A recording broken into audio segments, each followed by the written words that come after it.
Булар негизи биздин түркмөн акын агабыз Максат Кулуев агабызга таандык сөзү болот.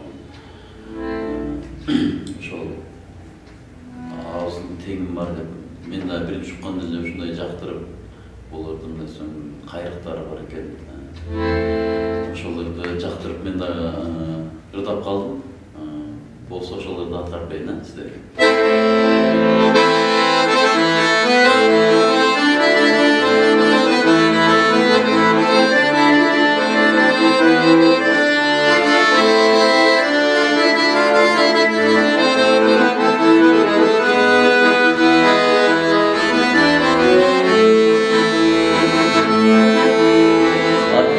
Kaldım geziyim, karıştım karık teşiyim, ödümdüm çürük jarıldım, kündüydüm çılır esini.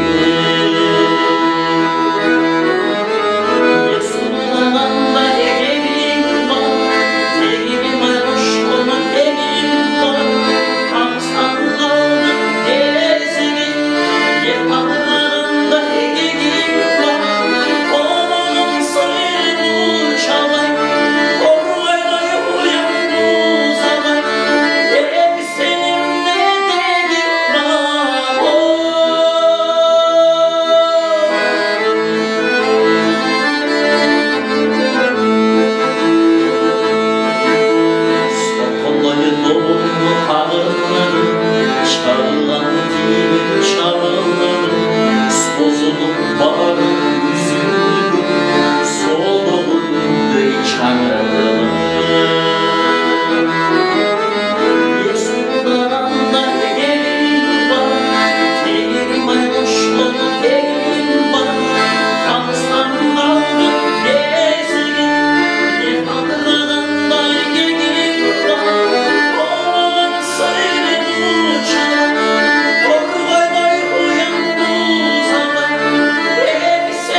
Kaldırın taşlar